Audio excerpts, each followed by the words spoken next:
You're going to get better at guitar this year, and I know why. Look, I'm not going to teach you some secret, hidden, forbidden scale that doesn't actually exist. I'm not going to make you crack open a theory textbook and read it front to back. No, we're going to have fun, and we're going to do some things a little differently than you've been doing. We've got to spice up your pattern, and I'm here to say a looper. Yeah, if you use a looper in the 3 ways I'm going to show you today, you're going to have a lot more fun and make more progress this year. Let's get into it, guitar friend, talking about that looper.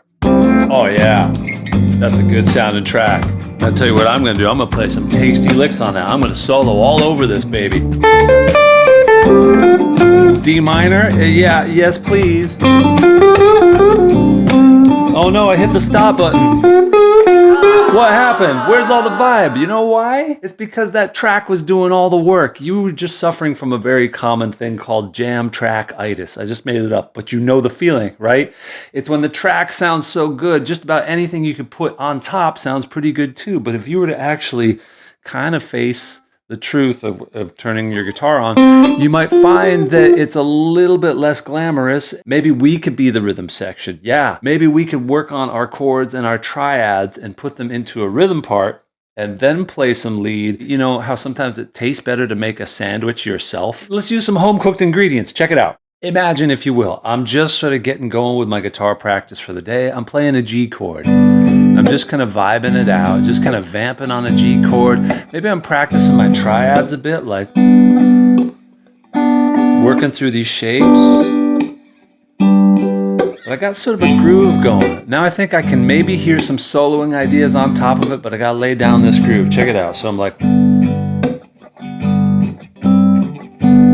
okay, I kind of like that. Now I gotta loop it. Oh shoot. Oh shoot. Have you ever done that before? It sounds a little off, right? You created a loop that sort of doesn't sound even and it bums you out. And maybe that's what scared you off of using that looper that I'm pretty sure you have on your pedal board. It's like you might have done it once or twice and said, oh, I'm no good at this. I can't make it match up. You just got to practice it. Because if you have that instant feedback that the loop isn't quite right, it just means you got to work on that transition point where you're playing the next downbeat. So let's try it again. We'll clear that out and just try to take your time and treat this as like level 1. If you can get past level 1 in building this loop, then you get to play some solo and some shredding licks on top. So let's try that again and just focus a little bit more. As you may have heard, it's a good idea to start playing your riff before you go to press record. So you feel your internal time. That's what we're talking about right now. And really settle in, then go for it. Okay, another trick you're going to want to try to remember is to play through the switch. So I played through that last chord and it made it feel more like it was natural. Pretty good. And it doesn't have to be exact, it just has to feel and sound like the way you play rhythm. Now I've got my band, I've got a rhythm section. Now when I go to play some of my tasty licks that are in G major pentatonic in this case,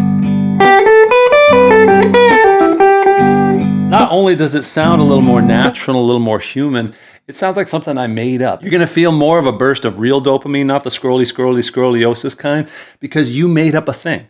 The moment you make up a thing, you're going to have a real feeling of ownership of it. Look forward to that in 2025. That's all you, baby. I'm going down to get more stuff. Thing 2 about a looper that's great is that you can be more agile with your ideas. What do I mean? I mean that sometimes we'll be practicing a thing that came from a video and we feel like we have to practice the thing that we saw in the YouTube lesson or a course that we bought, and we're practicing it really diligently, but it's getting a little bit dry. And usually we only have the option of playing along with whatever lesson tracks or backing tracks came with that little bit of information. But if we're just working on a thing, let's say if I'm like just playing some triads, and if I have an idea, let's say if it's just sort of a random, like I like that chord, going to that chord, and I want to loop that, I can make a track now that matches that specific idea. I don't have to go looking for an MP3 and break my flow of creativity. So let's say I have these 2 random triads that I just like. I'm just kind of vibing this vibe today. And for what it's worth, this is F going to a B flat. Those are the dots that are up there. So I like the groove and I want to build a little loop and see where this takes me. There we go. So now I got my loop. Now I can freely play with some ideas on the low end.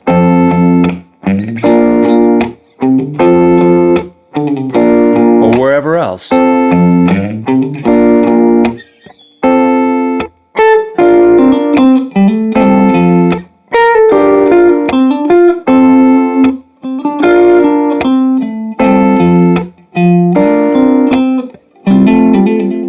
So I can have a quick thought and then not have to go chasing down MP3s or backing tracks, and also not just feel locked into whatever the lessons are telling me to do. You can follow an idea, express it, and suddenly create this thing that may be even more interesting than the lesson that you were just watching. You might fall your way into writing a song. That's pretty cool. 2025, that's you. That's all. I'm getting more stuff. Whoa, now I'm coming from in here. Oh, by the way, this is the kind of stuff I do with my members. Every week we do fresh workouts together. Live, come join us. My members are playing more guitar than they ever have before. I dare them every month to share some of their videos of what they're playing. They get creative, they get expressive. Some of them are making music that they're releasing out into the wild world of the digital landscape. Enjoy it. Have fun this year on guitar. Come join us. You get 2 weeks free. Try everything. See if it's right for you. We'll see you inside. So I hope you're getting the idea that with a looper, it's not so much about the gear and the features. It's the idea that it's a sketchpad for your creative impulses. And before you know it, you'll be making something that is real. You'll be writing a rhythm guitar part without feeling like you're writing a song. And because you have to lay down that foundation first, then when you play a lead idea, you will already know more about what's going on in the song that you're writing. And yet again, you might come up with something. We got an itchy dog syndrome back there. Lolly. We're trying to make some magic up here. Hello. Yeah. She's okay. So what she's itching to tell you is that you got to get a looper. And I have no affiliation whatsoever. Maybe I should, but grab one, make that like the thing that you use this year to just jump into inspiration mode instead of always taking on information. Think about that. Oh, I got one more amazing idea for you how to use a looper. You're going to love it. I just got to go downstairs. Whoop. Whoa.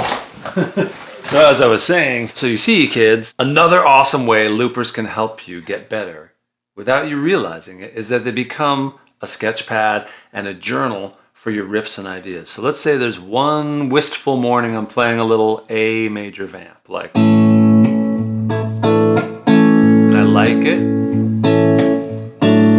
so I record it.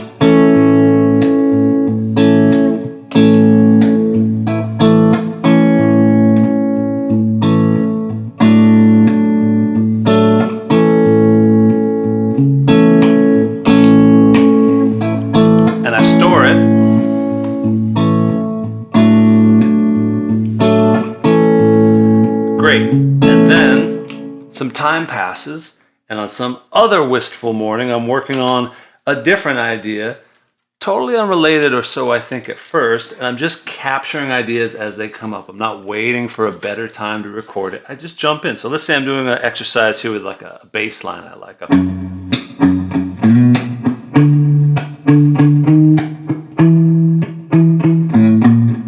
And I record that.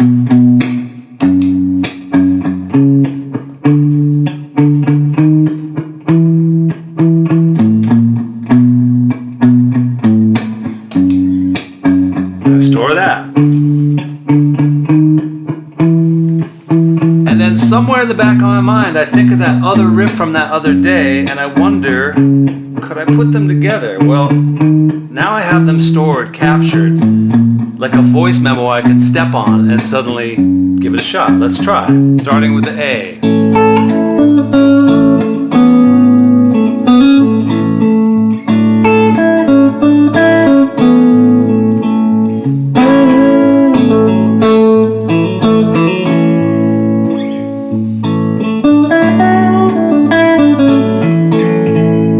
Switching.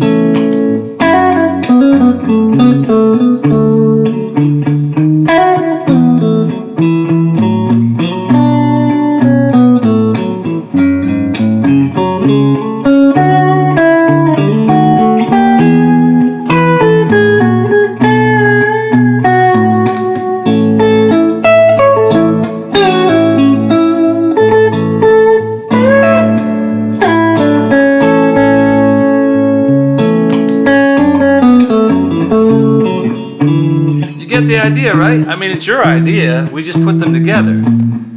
This is you in 2025. in a way that looks like the way you play, in a way that matches how you like to express your ideas. I'm so excited for you. Keep it up.